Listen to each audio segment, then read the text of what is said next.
There is a brand new fictionalized Marilyn Monroe biopic that just hit Netflix this past week, and I am really excited to talk about this one in particular because I have a lot to say about it, like everybody else on the internet, and everybody is so mixed on this movie. So, what did I think about it? Let's get to it.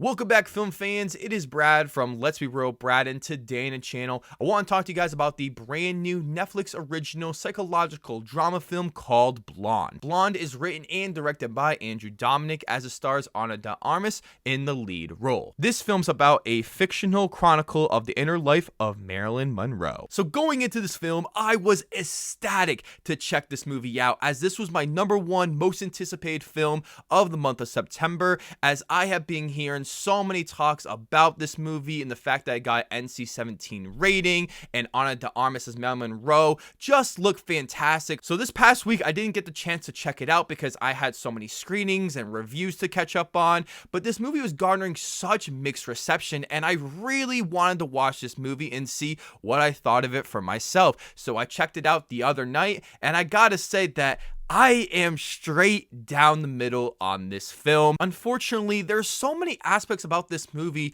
that could have been so great and well put together in another Marilyn Monroe movie, but how much of that was just exploiting Marilyn Monroe and the violent things that she experienced just for the sake of this fictionalized tale of her life. So let's just dive right into the positives first, because I do have a few positives here, and I have to start with Ana de Armas playing Marilyn Monroe. She is excellent in this movie, as I totally lost her in this performance, and I really think she should be nominated at the Oscars, but she probably won't because of the mixed reception of this film. But she was just so dominant on screen. I truly bought every single aspect of this character. I also found the cinematography and the directing to be really strong here, as all the colors just match every single time period that this movie jumps to, and I also love the framing of each shots that felt so detailed and dedicated, and all the transition shots are very well executed, and sometimes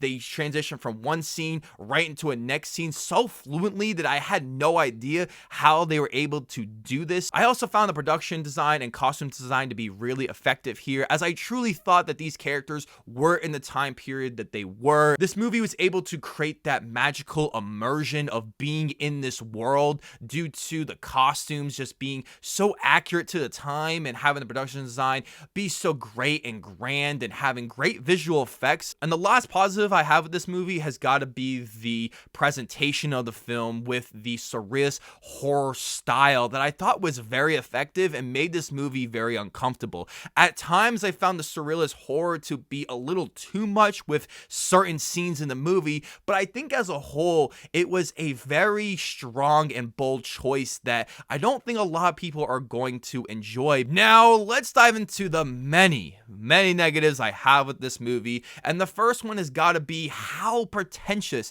this movie is. If you guys have been watching me for a while, you guys know that I'm not the type of critic who likes to call out filmmakers for being pretentious, as I think it's a word that is thrown around way too often for movies that are just really well made and trying to be artistically creative. But I do feel this is the exact movie when I talk about movies being pretentious, as the aspect ratio changes just felt very unnecessary throughout. It was so distracting that even my wife knew of how annoying it was, and she doesn't really notice things like that. This movie just felt like it was trying to be cool and interesting, but it came off as just being really annoying. I also found the second half of the movie to be very boring and trying to go for a very art house style, which I welcomed because the beginning of the movie definitely felt that way, but it just wasn't interesting, as I felt this movie focused so much on its style and the presentation instead of the story and the screenplay. And the biggest negative I can give this movie has got to be the screenplay and the story, because this is a fictionalized version of Marilyn Monroe, as it is based off of the 2000 novel, and I know this movie is trying to adapt that novel, and I don't know much about the novel. I've never read it, and I don't know too much about Marilyn Monroe's life, but I do do know the fact that this movie is definitely fictionalized, and for a lot of people who think this is a true biopic, I think people are going to be very confused by it. But if you account the fact that this movie is just really an exploitation of all the tragedy she witnessed, and it's just a movie of her being exploited over and over again, and there are a few moments where her life is really great and she is getting all the star and the fandom and choosing good roles, but I don't really feel like we ever get a lot of her character and her own arc in this movie. And we all know that she lived a very short-lived tragedy of a life, but when your whole movie is just focused on it, especially when the film is around 2 hours and 45 minutes, it does make this movie just feel like a complete drag, and it just was so uncomfortable that I just didn't want to watch the movie anymore. I enjoyed the first half of this movie as I felt like the tragedy and the story and all of it was mixing together pretty cohesively, but once we get to the second half, this movie completely fell apart and I just wanted the movie to end. So overall, Blonde was a very disappointing film that has terrific filmmaking and a phenomenal performance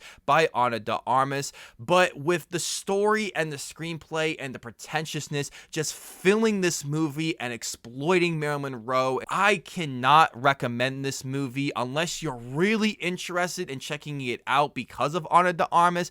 Please just don't watch it. Even if it is on Netflix, it's just not worth it. I'm giving Blonde a 5 out of 10. Thank you guys so much for checking out this review. As I want to know below in the comment section, have you seen Blonde? And if you have, I would love to know all your thoughts about it because this movie has a lot of mixed reception. Before you guys check out this video, don't forget to hit that subscribe button, leave a like if you want to, and ring that notification bell so I can see you all in the following video.